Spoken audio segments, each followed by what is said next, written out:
Sometimes evil doesn't arrive with sirens.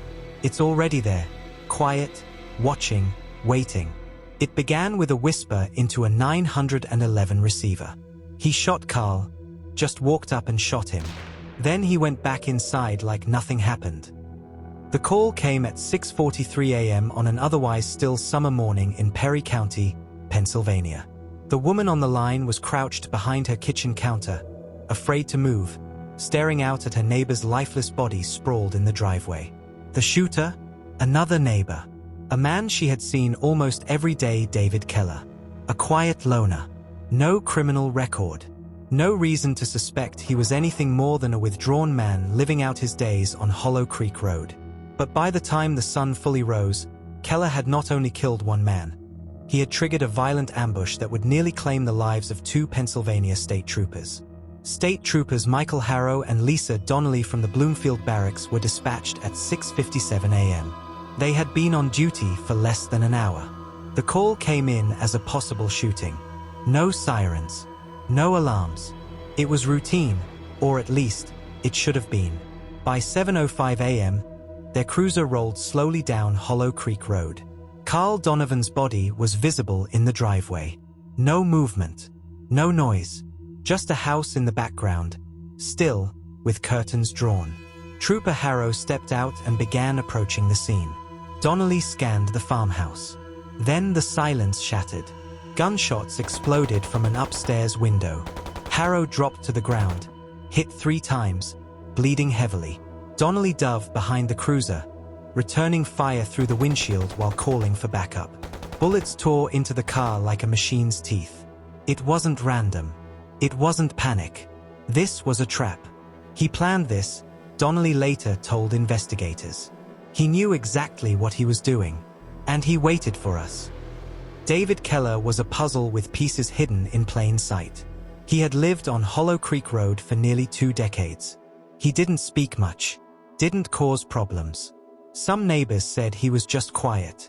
Others said he was off. But no one had seen this coming. Inside Keller's home, investigators found what they later described as a paranoid bunker. Multiple weapons, hundreds of rounds, handwritten journals filled with delusions, conspiracies, and declarations of war. In one entry dated just 48 hours before the ambush, he wrote, "They are watching me. Carl is one of them. They'll send the enforcers soon. Let them come. I'm ready." Trooper Donnelly managed to pull her wounded partner behind the patrol car, shielding him while exchanging fire. Within minutes, backup arrived. For the next 2 hours, the fields of Hollow Creek echoed with gunfire. SWAT teams surrounded the property. Negotiators tried calling Keller out. Drones hovered overhead. But he didn't respond, and he didn't stop shooting. At 9:12 a.m., a flashbang was deployed through a broken second-story window. Officers breached the home, but Keller was gone. He had escaped through the back, slipped into the woods, vanished, leaving behind a scene that felt more like a battlefield than a Pennsylvania neighborhood. It took 14 hours. Keller was finally discovered hiding in a culvert less than half a mile from his home. He was soaked, armed, and bleeding from a self-inflicted cut on his hand. He didn't resist. He said nothing to officers until he was back at the station. Then he muttered, "I told you they'd come." Trooper Harrow survived, thanks in part to Donnelly's actions. But his recovery was long, painful, and uncertain. Multiple surgeries. Months of rehab. Donnelly, hailed as a hero, returned to duty. But she carried the mental weight of that morning. She would later describe those minutes under fire as the longest in my life. As for Carl Donovan, his death left a hole in the neighborhood, and in the hearts of a family who never got the chance to say goodbye. He was a good man, his daughter said at the funeral. He fixed cars, coached Little League. He looked after people, and he was killed just for being a neighbor. David Keller faced charges of first-degree murder, 2 counts of attempted murder of law enforcement, and multiple firearms violations. His defense, untreated paranoid schizophrenia.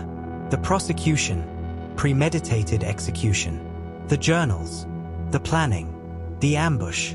It was too deliberate, they argued, to be anything but intentional. The jury agreed. After just 6 hours, they returned a unanimous verdict: guilty on all counts. Keller was sentenced to life without parole. The shooting sent shockwaves through Pennsylvania's law enforcement community. Trooper survival training was reviewed statewide. Tactical protocols were updated. But on Hollow Creek Road, the trauma lingers. A family lost their father. 2 troopers came inches from death. And a neighborhood, once so ordinary, was marked forever. The most chilling part? David Keller wasn't a stranger. He was someone they'd all seen. Mowing the lawn, checking the mail, sitting on his porch. But behind those quiet eyes was something far darker. And no one saw it until it was too late. We bring you real, deeply researched crime stories, told with care, accuracy, and respect for the people at the center of them. Subscribe to our channel to stay informed. Turn on notifications so you never miss a case. Thank you for watching. Stay safe, stay aware, and we'll see you in the next story.